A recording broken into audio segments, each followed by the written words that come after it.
So we are live. So Graeme, where are you located? Based out of beautiful, well, actually it's kind of graying over this morning. Beautiful Vancouver, British Columbia, Canada. Not to be confused with Vancouver, Washington, which is about 10 hours south from here for our American friends. I thought that was the case, but in our job, sometimes we travel and we might be at different locations than, where we normally work. So we might as well jump into it. Welcome back to Startup Talk. With me today is Graeme Pitches, and Graeme is what I'm going to call a revenue expert. If you are having trouble figuring out your revenue strategy, growing your revenue, building your team out, Graeme is the person to talk to. We're going to dig a little bit into his background, and then we're going to start grilling him on some great advice for startups and how they can grow their revenue. Welcome, Graeme. Thanks very much. Thanks for not calling me a thought leader, because I'm trying to find a better definition for thought leader. Expert. Okay, yes, I get it. But if anyone has a different definition than thought leader, I'm open to suggestions. And I'm always open for suggestions too. A lot of people don't like expert. You don't want to say guru. You can say mentor. There's words you can say, but people, sometimes they're like, I'm not sure if that's me. We can all be humble as you want, but compared to most of the people I deal with, I would consider you a revenue expert. All right. Thank you very much.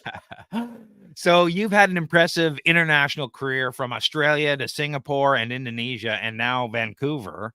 What are some of the standout lessons from your journey across these different cultures and industries? Sure. Yeah. No, I've definitely, taken the unplanned road, less travel with a few twists and turns.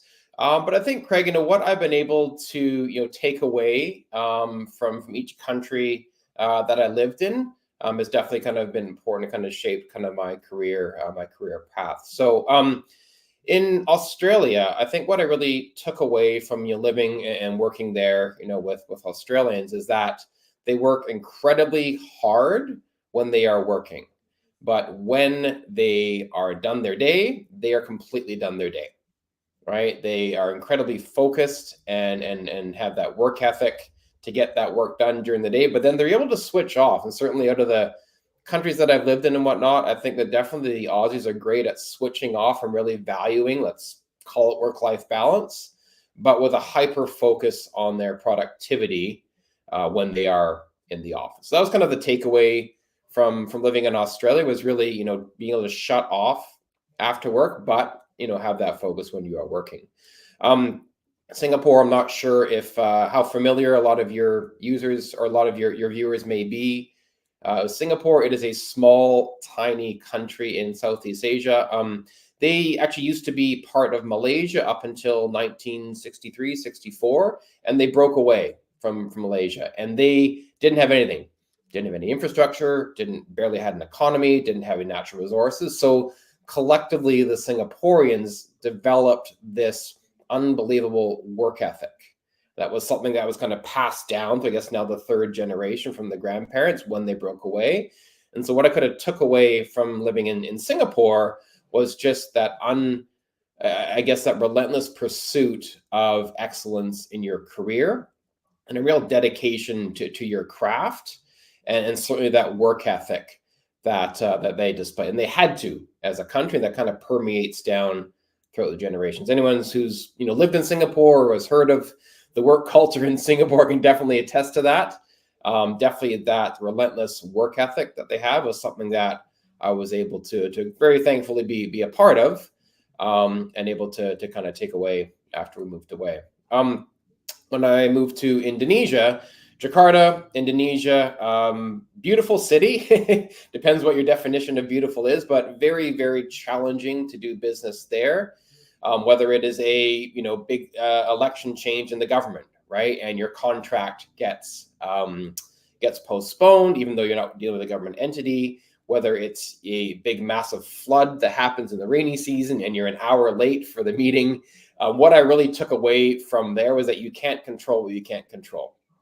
Right. So Jakarta, Indonesia, they're about 97, 98% Muslim. So, during Ramadan, for example, Not a lot of big contracts are going to be signed. It's going to be hard to get meetings, and you just have to deal with that. So really being able to take away, from Indonesia is you can't control what you can't control, and that's something I've been able to try and apply as we moved back here about 7 years ago.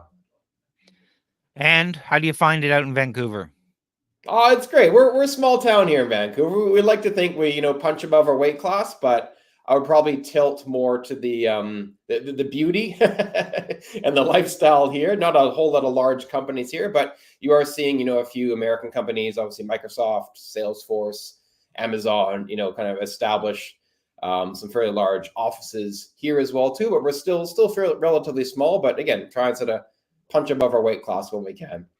Well, Vancouver's great, and I work with some startups out there, Van Hack and a few others come to mind, and it's always great to talk to people out there. Was there a pivotal moment or mentor who really shaped your approach to sales enablement when you were on your journey? Yeah, interesting question. So I won't call out any specific names. They certainly they know who they are. But I was very privileged, Craig, to work in Singapore for a company called World Fuel Services, who at the time were the largest fuel trader, and work for their Singapore trading team. For those of you who aren't familiar with kind of the commodity trading, the marine fuel trading industry, Singapore is kind of the Wall Street of marine fuel trading. So just to kind of put in perspective, the amount of fuel that is sold in Vancouver here for a whole year annually, Singapore does that volume every 3 or 4 days. So it is incredibly busy, incredibly dynamic, and yeah, working for that Singapore customer trading team, and yeah, just kind of having that osmosis of sitting next to some of the top traders, I would say, in the industry, really kind of developed the fascination that I had around what separated the top traders and the top salespeople essentially from the rest of the pack. And I realized we got distracted with your revenue enablement skills, and I didn't say get you to introduce yourself. So please introduce yourself and what you do, and then we'll jump on with the rest of the questions. Sure. Okay. No problem. Okay, better late than never, right? Yeah. So I swim in the revenue enablement space after about 15, 16 years of having quota carrying experience. Switched over to revenue enablement. So I work with customer facing teams and the leadership of customer facing teams to ensure that they have the assets, the knowledge, as well as the skills to be able to sell to their customers. And as someone who's worked in diverse sectors like shipping, trading, energy, and now manufacturing and ERP, what has been the most surprising thing you've learned across the industries? Yeah, I think, Craig, this is quite relevant for startups as well too. And so I was, fortunate to work for a Fortune 100 company. We were the largest in the industry, about like 5,000 6,000 people at the time, as well as a first employee at a startup as well too. And I think sort of what I learned working across the various industries, that it doesn't matter how big you are or how small you are, right? So for an example, when we were a small, I think we were maybe 10, 15 people at the time, we were able to secure some fairly large contracts with some enterprise clients. We were only kind of a year and a half old. Likewise, when we were, I was working for the largest, trader in the industry, we were regularly beaten by small little up and coming startups, right? So I think kind of the message kind of to the startups and kind of the lesson that I've learned, regardless of industry, it doesn't matter how big or small you are.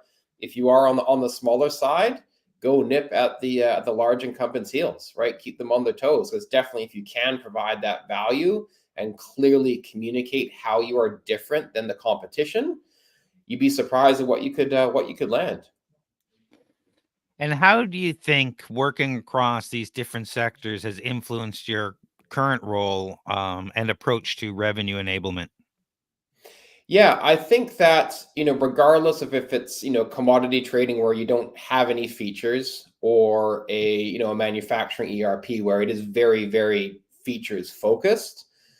In my experience, Craig, the how you sell still matters, right? And again, I think you always need to assume that you're at a feature deficit to your competitors, or maybe you're at feature parity.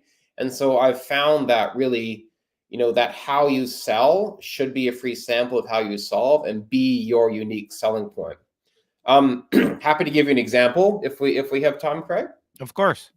Okay, so I was fortunate, unfortunate, depending on how you want to frame it, to be on the buying committee of, let's call it a market leading go to market software. And we had a very clearly defined problem, a very clearly defined pain point. We were able to quantify the impact of that pain point. We had a critical event. We had budget approval. So we were essentially on the 1 yard line, ready to go before we even got our first call with this vendor. And so myself and the head of sales jumped on the first call, and it was the vendor's head of sales that was on the call, and it kind of surprised us, right? You kind of think, an account executive would kind of be on the first call, and the reason why the head of sales was on the call was because the account executive assigned to our account was at the President's Club, right? It was kind of their end of year and whatnot, and the gentleman had done extraordinarily well, and all the power to him, got to go to President's Club. And so the head of sales was fantastic. He did a very, very thorough discovery. He's speaking to my head of sales and say, hey, listen, I'm happy to book a one-on-one with you. I'll show you how I use our platform for my sales teams. He said, Graeme, I understand you head up revenue enablement. So, hey, I'm happy to link you up with our head of revenue enablement, and she will show you how she uses our platform for her enablement teams. So adding a ton of value to the conversation. Again, this is a market leading software. So like all this is awesome. We're at the 1 yard line, ready to go. So the next call was our demo, and that was with the account executive who was assigned to our account. Nice enough gentleman. However, he must have repeated how many times that he just came back from President's Club to us, right? I'm like, that's amazing. I've never been to President's Club. I've heard it's awesome, but can we talk about ourselves? Can we talk about the problem? And it kind of came out in a bit of arrogance. And again, this is a market leading go to market software we were ready to buy, and it delayed our decision because we left that call with a bit of bad taste in our mouth, right? And so what ended up happening was that, again, even though it was market leading, we were ready to buy, we ended up going and get demos from other competitors. And we ended up buying the software. And then again, these guys were very, very clear on how they could solve our problem, but it delayed our sales cycle. I think we missed his end of quarter, right? Anyone in sales can attest to that, right? So again, long story short, I think going back to it, I think how you sell, regardless if you're just a two-person startup getting off the ground or a market leader with a customer who is ready to buy, that how you sell still matters. Excellent. That's a great point. I saw you mentioning on LinkedIn about finding your why in revenue enablement. Can you share what makes you passionate about this field and how it fulfills that purpose?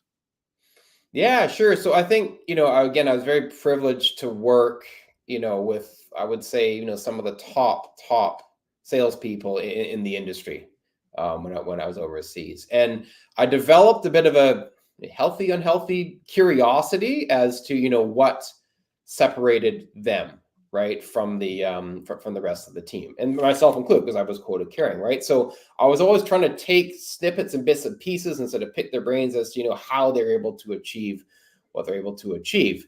And so again, I tried to incorporate that into my own sales. And I would say, Craig, I was maybe a B plus salesperson, maybe an A minus, kind of depending on which way the wind was blowing. But I found myself, a few years later at a company where the value that I was providing wasn't just on the sales and the account management and the CX side. It was really on enabling the team, right? So I absolutely love being able to work with up and coming reps and whole revenue teams, right, to really help them achieve what they truly can achieve. And I truly believe that players who are not your top 8 players can get up there, if they do really hone in on their skills. And it's something I absolutely love doing. Again, I've been privileged to work under some amazing, amazing sales reps and sales leaders. And I love just kind of being that conduit and kind of, spreading those best practices and seeing these people improve. For listeners who may be unfamiliar, could you define revenue enablement and how it differs from the traditional sales enablement many of us know? I knew you were going to ask that question. It's a fairly common, let's call it question/debate we have in the enablement community. So I think the problem, Craig, is that two things. Number one, when people think about enablement, I think just sales training, right? You're just kind of the sales coach in doing the training. The second problem is that you ask 10 people at 10 different companies what enablement means to them, and they're going to give you 10 different answers. So it's an ongoing debate that we have in the enablement community. So happy to kind of give my 2 cents worth, but again, this is tilted towards my experience, not going to be applicable for everyone. So what I think, Craig, how you define revenue enablement is that you are essentially a chief of staff to revenue leadership. So that could be a chief of staff to your CRO. That could be a chief of staff to CRO, and maybe do some fractional work with your head of CX or your head of sales or your head of implementation. But you're a chief of staff to revenue leadership across all of revenue. And you're working with them to ensure that their teams have the assets, the knowledge, and the skills to sell to their current customers. So by assets, I mean your sales decks or your presentation decks if you're in kind of the CX or the support or the implementation side. Knowledge, obviously product knowledge. You need to have that product knowledge to sell, as well as your competitive intelligence knowledge. We all have competitors. And then the skills, right? So being able to understand kind of the best practices around how to properly run a discovery, best practices around doing a demo, best practices around doing that follow-up.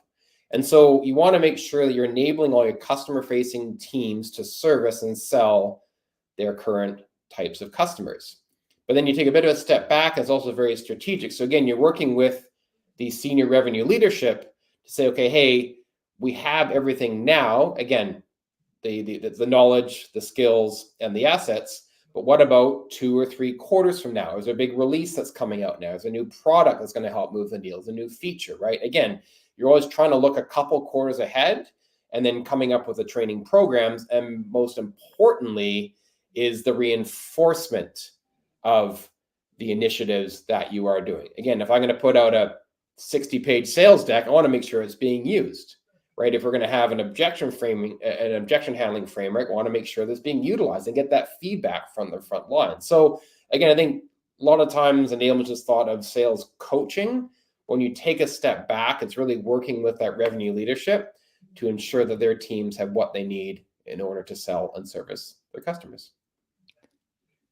I find I find this is a deficiency for most startups is they don't spend enough time developing revenue enablement. I would have historically called it their sales strategy, their sales process, that you can train someone coming in on how, like, the whole from front to end. The startups and the businesses that focus on that and get that down early are the ones that succeed because they know how to sell. The ones that don't, they flounder for a long time. Now, you, as an investor and revenue enablement, is your insight been the same? It has, yeah. And again, I understand why, early stage stars want to default to just showing off their product. I completely get that, where you're showing off your child, right? When we all have children, what's the first thing we do? We go and show it off to everyone, right? So, but again, I think as a founder and early stage start, you need to be thinking, how can you put in those foundations around your go-to-market so that, once the founder is not in the sales, not involved with sales, you're able to scale that. Right. So again, I understand that, and I truly believe, Craig, that the founder always will be the best salesperson. And we've all worked with founders so they can walk into a room unprepared, but they know the customer's problem better than the customer does. Right. Which is great, but that's not scalable. Right. So you need to be able to sort of pass down that institutional Still knowledge and there? pass down kind of that Uh-oh. foundation to other people selling. All right, you broke up for a second there, but hopefully StreamYard caught that. And then, No problem.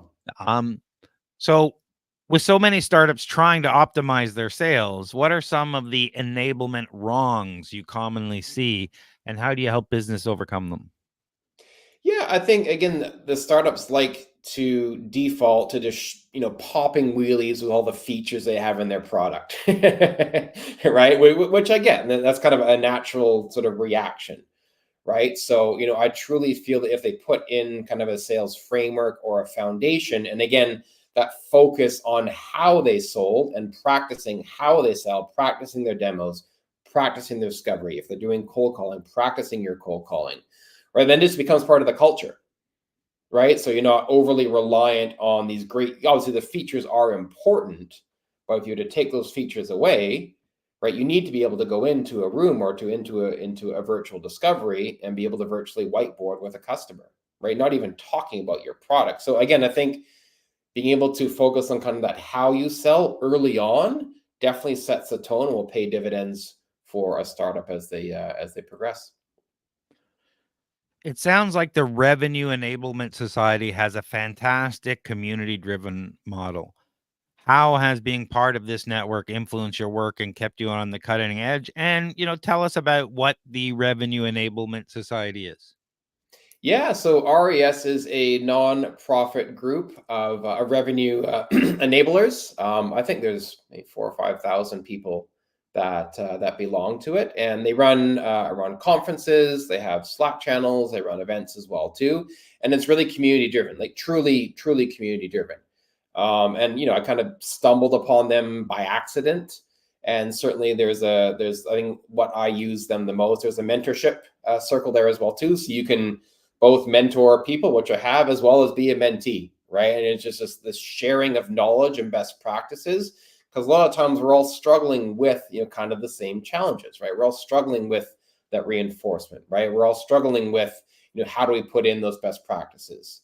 Certainly discussions around specific tools that people might have experience with, right? Certain discussions around AI, right? How are enablers using AI? Especially a lot of enablers want to try and make AI an enablement function, right? So definitely a lot of mentorship, and the vast majority of people are very open to chatting. A lot of times they're looking to hire enablement teams. They will be job posting there first as well too. So yeah, it's a very unique community. The first that I've come across of where pretty much everyone is open to discussing, to chatting, and spreading those best practices. Given that we all kind of have this collective goal, which is to really elevate revenue enablement in organizations.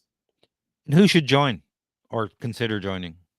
I would say anyone in revenue enablement. I think any startups who are interested in revenue enablement, and again, a lot of these best practices are shared there as well too. So it's a fairly open invitation. And again, I think there's some strict rules kind of around kind of pitching or selling as well too to try and kind of avoid that. But really, anyone who's interested, and we've had people who have come in and say, "Hey, I'm trying to build up my go to market," or "Hey, here's my specific problem. Does anyone have advice?" And it's amazing some of the answers that come back. And sometimes people will jump on a call with you as well too. So yeah, I'd recommend kind of anyone who's interested in scaling go to market and in making kind of that how you sell, as well as ensuring that all your teams are singing from the same hymn sheet. Important. I would definitely recommend they join. So let's talk AI.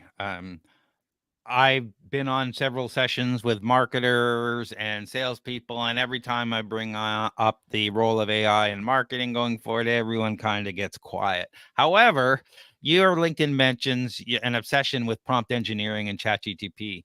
What role do you think AI will play in sales and revenue enablement in the near future if it's not already doing it?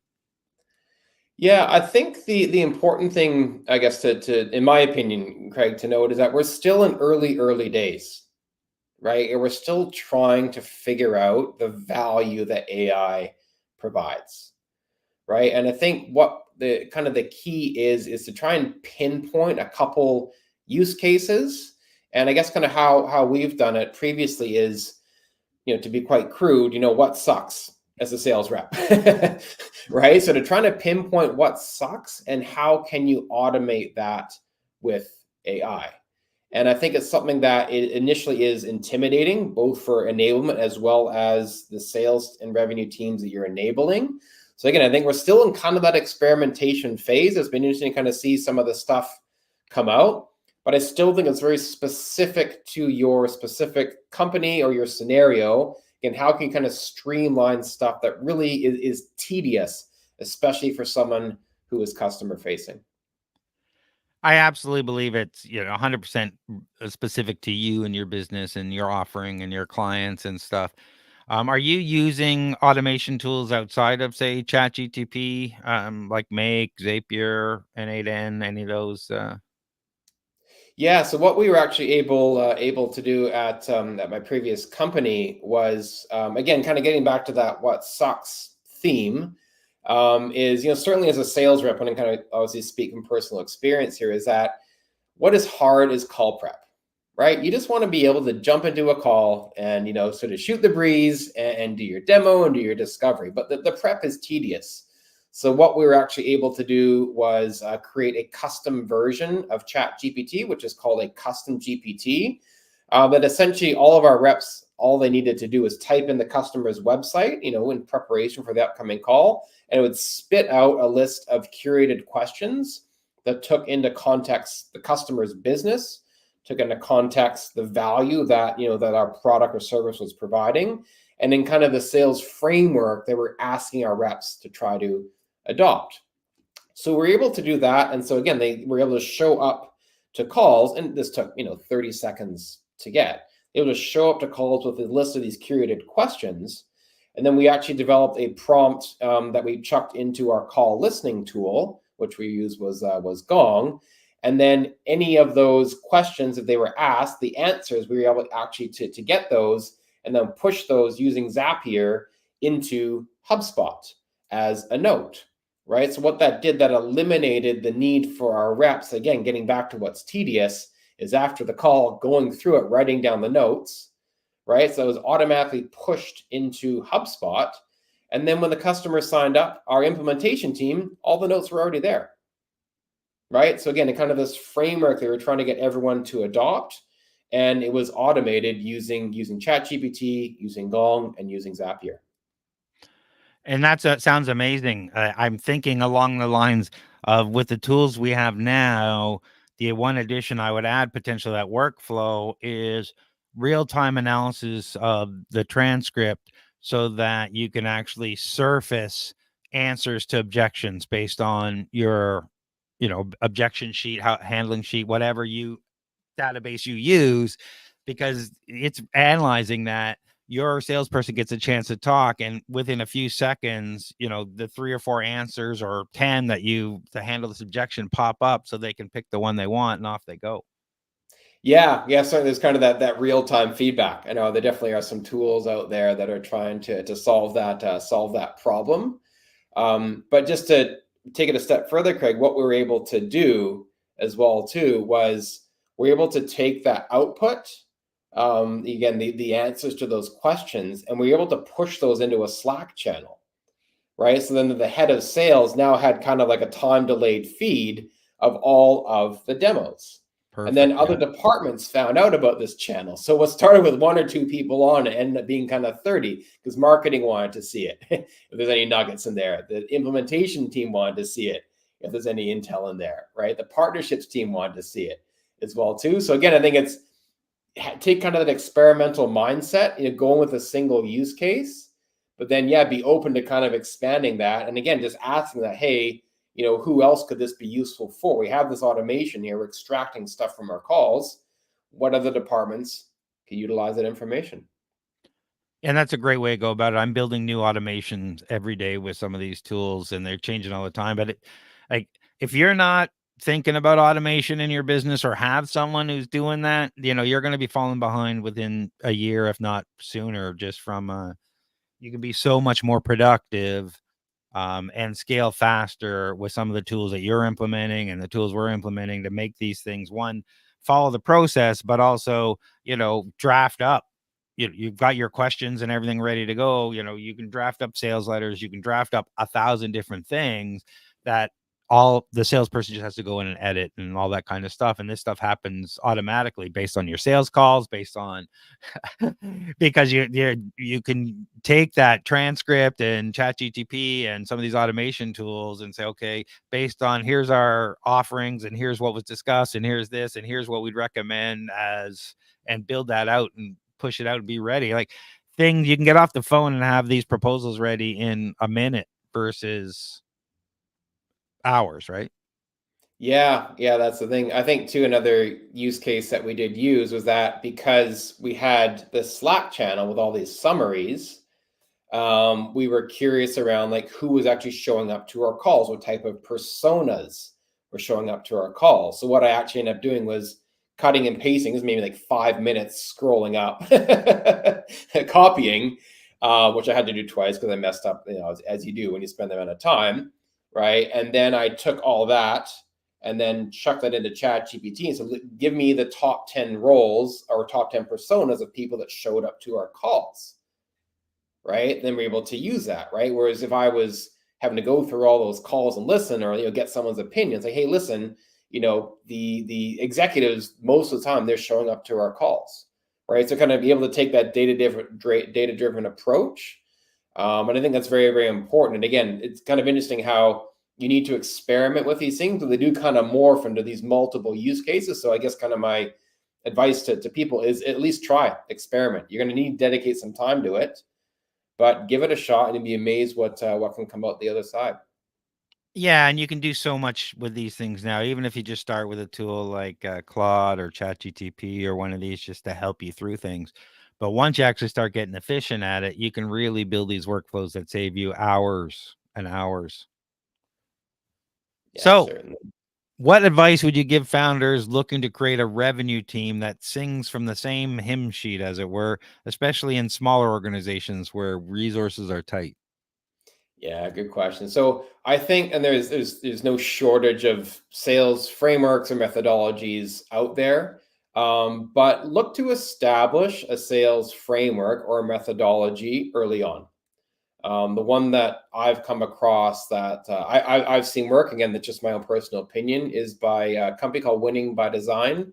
The kind of the gold standard of kind of SaaS sales training.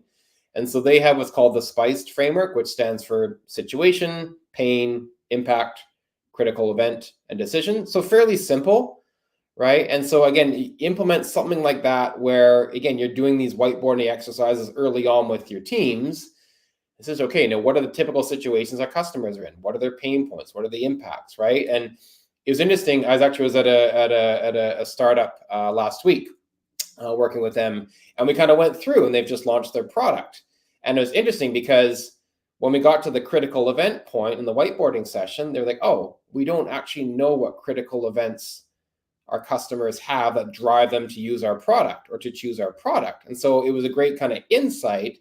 And so now when they speak to customers, they can try and extract that out. So again, there's tons of frameworks and methodologies out there, but I would say early on, like pick one and try and stick with it so that you're developing that common language, that common framework, which definitely helps when you scale beyond just kind of the founder and the early employees doing the selling. So, what's the biggest misconception you see founders have about sales and revenue generation? I think, and this is something I've fallen into, as well too, is a lot of the times once you get beyond kind of the friends and family and kind of the founder led sales, a lot of startups that I've worked with and have discussed with default to cold outbound, right? And so again, I understand it's a natural reflex that they have, but as you and I know, Craig, outbound has changed dramatically the last 10 years, right? I do think outbound works in specific situations. I personally don't believe it does for very, very small startups. I think it works when you have a very high annual contract value with your customers. I think it works very well if you are already a well-known brand. If someone from Salesforce calls you, Craig, and you see that it's Salesforce and you're interested in Salesforce, you're likely going to pick up the phone. I think that if you are going to try to do some outbound as a smaller company, you need to have some intent signals, and there's various software out there that can say, hey, if someone checked out your website or downloaded your white paper, wherever that is. So I think kind of that defaulting to that cold outbound definitely is where a lot of startups do make a bit of a mistake, especially early on. Almost everybody I talk to won't pick up the phone if they don't recognize the number. Exactly. Yeah. So that Yeah. that, you So, know, really hurts cold calling now as a result of that. Even if it says marketing agency or, if they don't know who it is, they'll let it go to voicemail because they'll deal with it later. And that, takes a chunk. So I'm going to ask you a different question here then. As a result, what are some of the best inbound strategies that you would recommend? yeah, I think obviously a lot of companies, a lot of people are living on LinkedIn these days, right? So, and so it is what it is, whether you're for or against that. There's kind of the building the company in public. I definitely think that's something that any company should be active on LinkedIn. Definitely think the founder needs to kind of be that persona, kind of building that company in public as well as the employees. I think it was Gong did a case study, and they were saying how whenever Gong releases something on LinkedIn, every single employee reposts that, and you see it, right? When they release a new feature, you're getting bombarded with, and that's completely free, right? So again, from what I understand how kind of the algorithms work, obviously the more engagement is going to get promoted as well too. I think an underrated tactic is referrals, and I know that's hard. I know that's very, very, very. And sometimes we're hesitant to ask for a referral, but I think that if you can, say you're on the CX side, or say you have a bunch of very happy customers saying, "Listen, is there anyone else you could recommend who would benefit from this?" Right? So, and you can dangle a discount in there, or maybe you get the first month free or something. But I truly believe if you have an amazing product and you're actually achieving impact with your customers, that referral motion can work, especially early on. I'm a big fan of being where your customers are, and these days a lot of times it is conferences, right? Being in there, and again, being able to run into people in the coffee shop lineup, right? You wouldn't normally come across, right? So again, sort of spreading out, getting back to that more traditional in person, definitely are a couple strategies I think that can work. In person, there's still no match for it. I run a lot of in-person events, networking events and whatnot, and you, the value of the meeting someone face to face and talking to them is completely different than the online and everything else. So definitely, get out there and do that. It's probably the biggest um, way you're going to make sales. Now, you mentioned referrals. I know, and I work with a few of the BNI groups in Toronto, and they're all based on referrals, which is great. So if you fit into that mode, joining a group like that where every week they're getting and giving referrals to each other, that is obviously worth its weight in gold. Are there other groups or other things people should do in that vein? In terms of referrals, yeah, I think it's just staying really close to your customers. I know definitely from my experience, when you have customers who really get value out of their product, they're willing to introduce you, right? If they're not willing to do so, well, maybe that's a bit of a red flag. Maybe they're not getting the value out of the product, right? So I definitely think I even think with a few customers, you can get a lot of referrals, and especially the ones that are getting the value, and the ones that aren't, maybe they're not going to be the best fit for your company.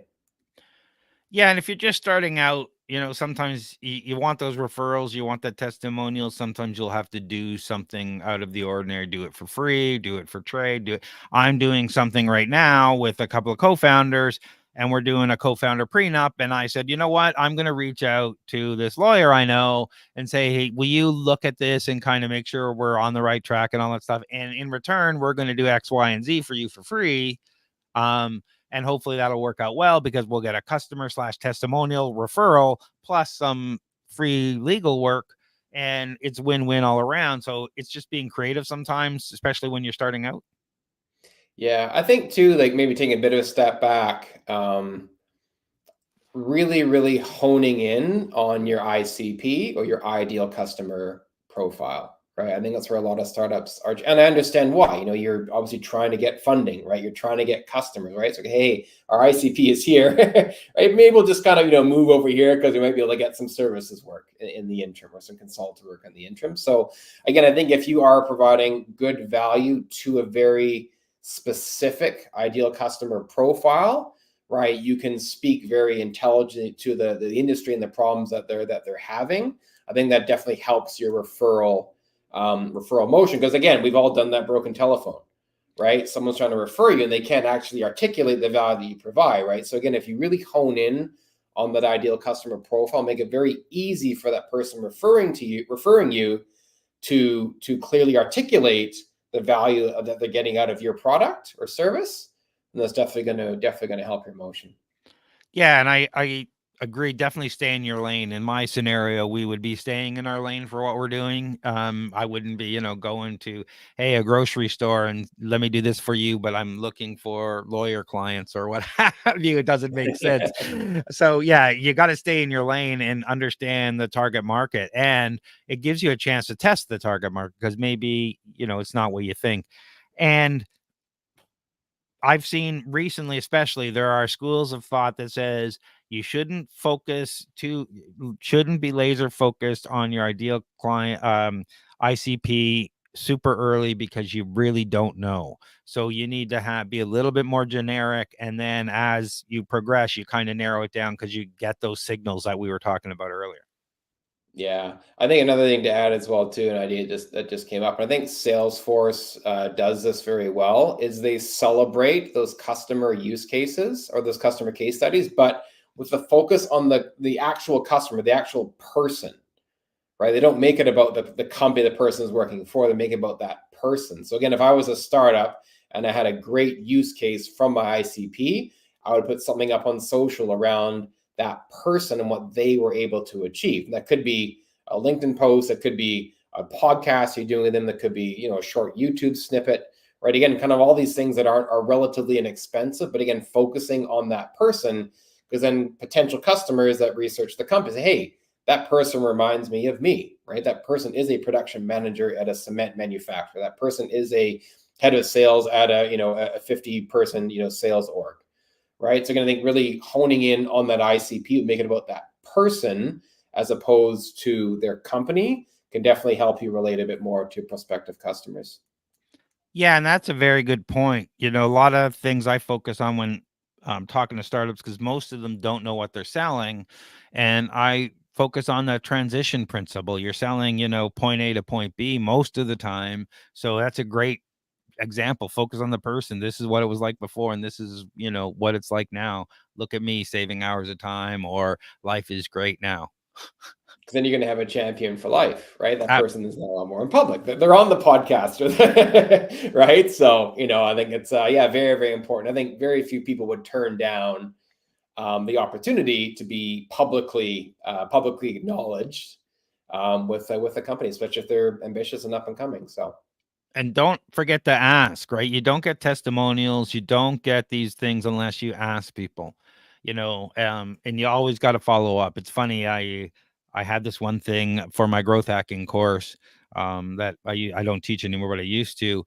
The one testimonial was the one student earned $78,000 in 2 weeks with one tip from my class, and it was great. And what it was this real estate agent who did what I told him to do. He took one tip and he sold a house within 2 weeks with that tip, and it made him $78,000. It's like, okay, this goes to um, starting up, is like, if your startups don't charge enough, which becomes the problem. If you're only charging $50 or $20 a month for your product, and you're, doing all this searching on LinkedIn and all these sales enablement strategy, you're losing so much money along the way. So you really need to start thinking about, stop charging $50 a month and start charging $500 a month, and give the white glove service. Like, we're not just giving you this tool, we're going to implement it for you, we're going to give you the reports, we're going to do all this, so that when you're done, it's set up, and we can afford to have the support structure to do that. Your customer is going to be so much more happier than the person who's frustrated at $50 a month, can't get what he wants out of the system. What are your thoughts on that approach? yeah, I think I think I forget who did this study. It was the guys from the Jolt effect.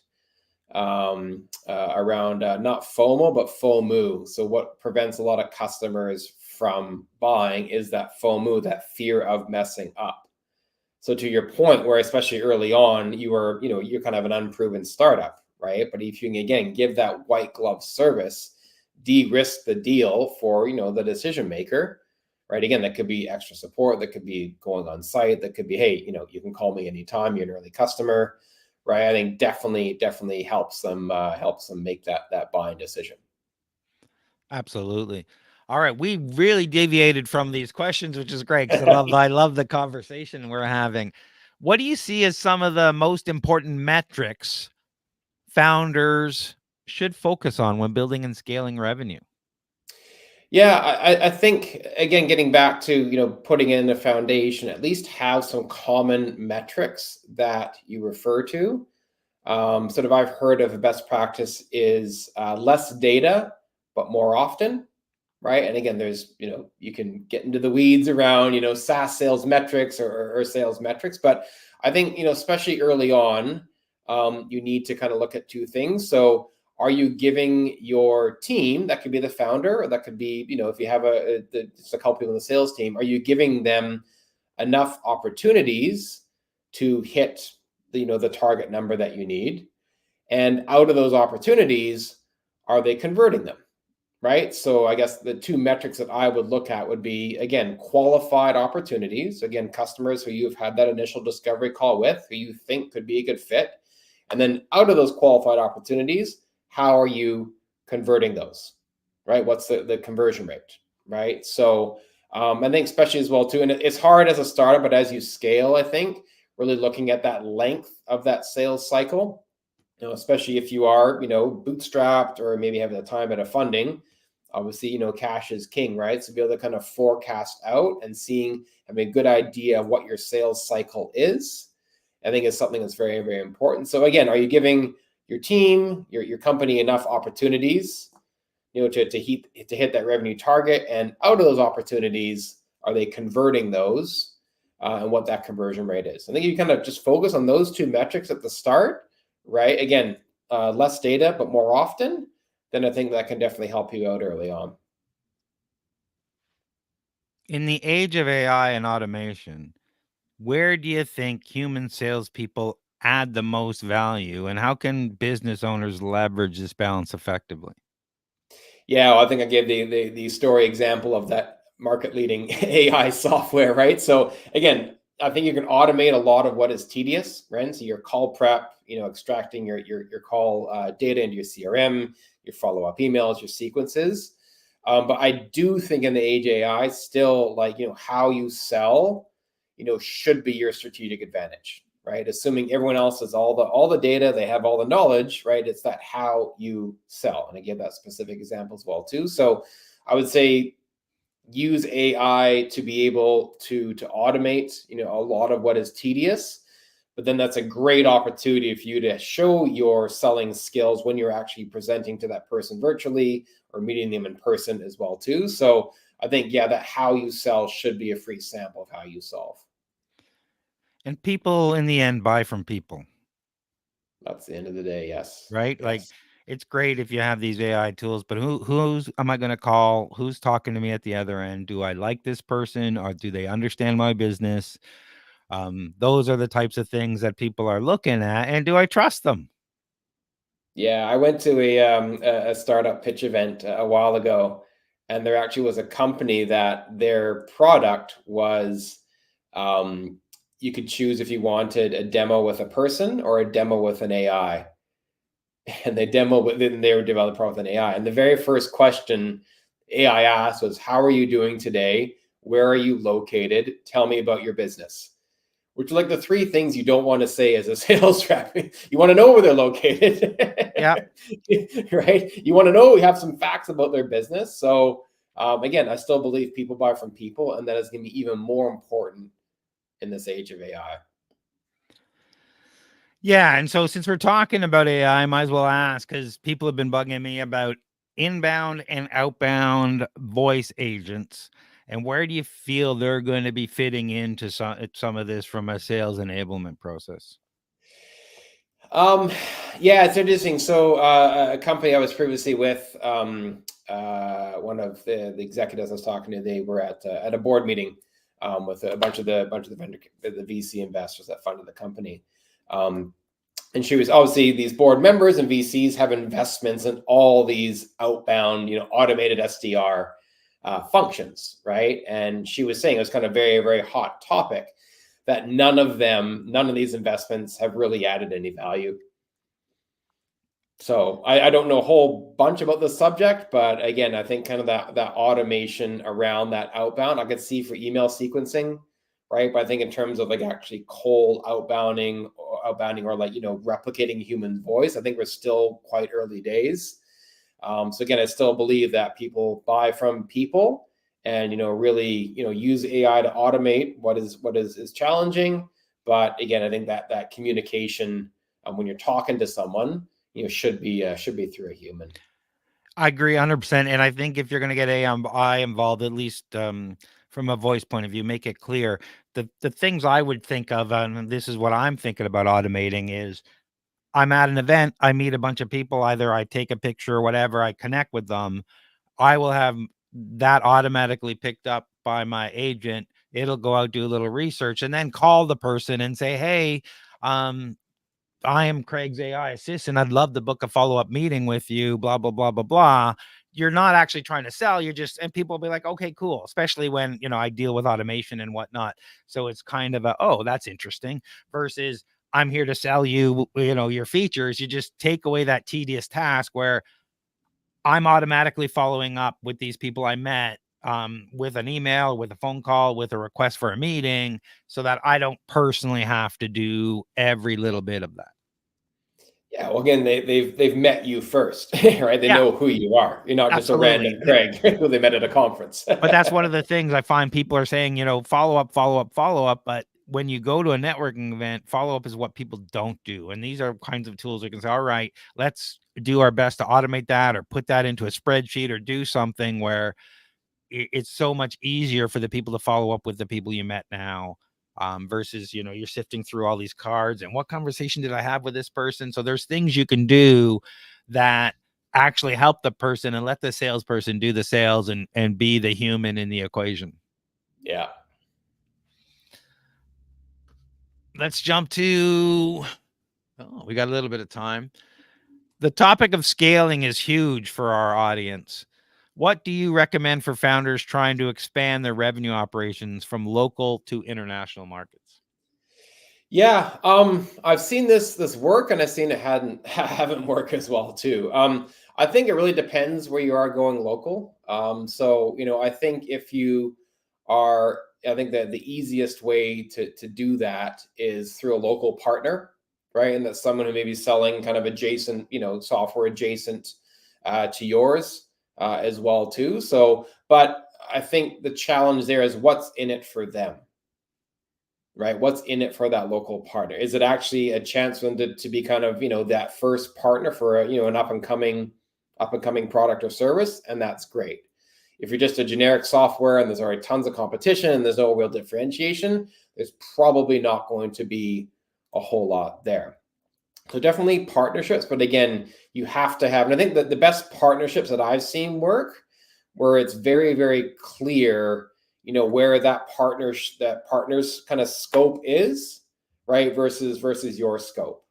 And I think some of the best ones that I've been a part of are where like that partner could still provide a similar product or service to you, right?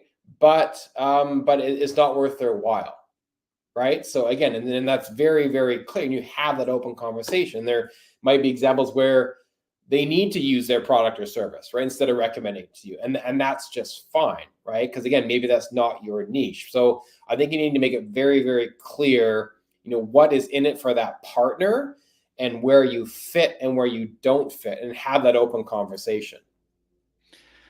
Absolutely. That is very important. I remember, I won't name names here, but I was working with a large consulting firm and I was out to lunch with a hardware firm and, we got to talking and say, hey, why aren't we working together as we're the preferred service when people are buying your hardware for these services, and you're our preferred hardware when people are buying our services. And that quickly, I'm talking about huge names that everyone would know. And that quickly became a deal where you're like, that makes perfect sense, right? Like, they don't want to do the SAP consulting. They don't want to do the ERP. We just want to put the hardware in place and do all this stuff. But we need a partner so together we're delivering a whole solution. And so when you're reaching out to someone else, what's in it for them is very important thing that startups don't always realize. Like, why won't they talk to me or whatever? Like, what's in it for them? Are you going to give them more revenue because they get half of whatever they sell? Are you going to give them more implementation clients because people are buying from this? Are you going to give them extend the functionality? Like, how does your thing help this company group or whatever, so they'll want to go out and recommend, resell, partner with you? Yeah, I think too it's important, like how much influence does that partner have with their client base over, the solution that you're providing, right? They may be very, very good in one specific area, but again, maybe they're kind of it's not really kind of their area of expertise, right? So again, kind of getting back to that, like, broken telephone, right? Can you clearly articulate the differentiator? Because recognize that yes, some of these partners may not be that strong in that certain area that you're trying to target, even though they may have all the customers. Doesn't mean it doesn't work, but I think it really, really helps if you're crystal clear, so that they can clearly communicate that to their client base. One more question here. Finally, for any founder just starting out on their sales journey, what are the 3 must-dos to set themselves up for long-term revenue success? I think number one is clearly define your ICP, right? Really spend time narrowing in down on your ICP to the point that it gets painful. I think, as you mentioned before, Craig, obviously, yes, it is good to maybe go a bit broader as well too, but treat it as an experiment, right? This is the experiment that we're going to hone on in, and hey, we find out that may not be the right fit, right? I think number two is put in a sales framework or methodology, develop that common language amongst your team. In the startup, you can do this because people are fairly, we don't have a lot of people. Involved, you have 10 people, you can have that common framework. So, and again, there's a whole bunch out there, right? But your marketing team is, understands what critical events drive your customers, right? Your sales team understands who are kind of the key decision makers, right? Your implementation team understands, hey, what are the expectations and impact the customer is expecting from your platform? So that's number two. And then number three, make how you sell a free sample of how you solve. And I think that the space is right for this. Doesn't matter if you're an SMB or enterprise. I still believe that if you make how you sell as important as what you sell, then the way you sell should be your unique selling point. Any last words? And then where can people go to find out more, follow you and all you do? Yeah, I think we've covered a lot, Craig, and yeah, people can find me on LinkedIn. I certainly live there a lot these days, so please feel free to reach out. Happy to chat sales enablement, go to market, scaling. Very interested in the space. And those links will be in the podcast show notes or on YouTube a little later today. So when you're watching that, if you want to find Graeme, just check the podcast show notes and you'll be able to find that link. Thank you very much for taking the time today. It was really insightful. Thanks, Craig.